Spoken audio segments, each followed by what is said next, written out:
I'm with Matthew Green, you're Head of Research and Consultancy for CB Richard Ellis based here in Dubai.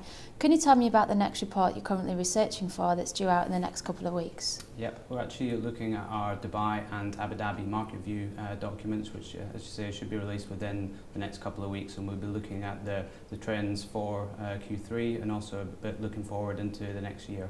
Can you tell us what you've been noticing about these trends? Yeah, I mean Q3 was quite subdued. We obviously have the kind of culmination of Ramadan, the kind of summer period all kind of together, and so that's kind of resulted in some pretty weak fundamentals. Market rates have continued to go down, stock is still coming online, but what we're kind of looking towards now is a bit healthier Q4 and hopefully some renewed activity as we enter into 2011 as well. There have been a number of changes to the regulations and laws in Dubai relating to property. How do you think this will affect investors?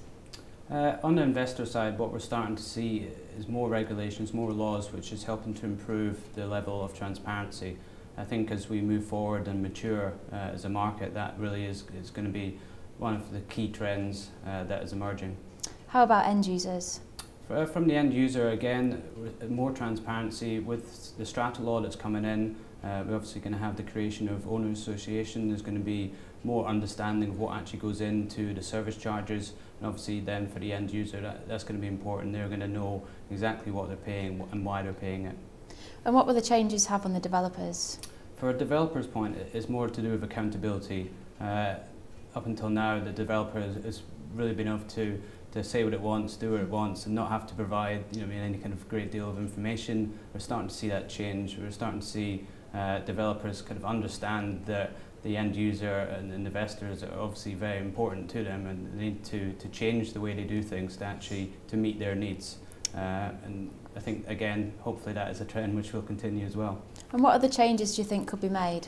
I think anything which actually improves the level of confidence for the investor. We obviously need to get the investors back into this market, and that's only going to be done if they actually feel confident and safe and protected in their investments. And why is regulation so important at this particular time?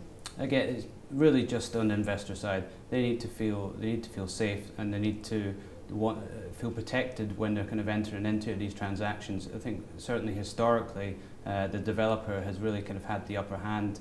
They haven't ever been really held accountable. What you're starting to see now is some changes in that field where construction is actually kind of linked into the payment schedules. So they've also had the escrow accounts which have been implemented already. So more protection for the investor side, more accountability for the developers.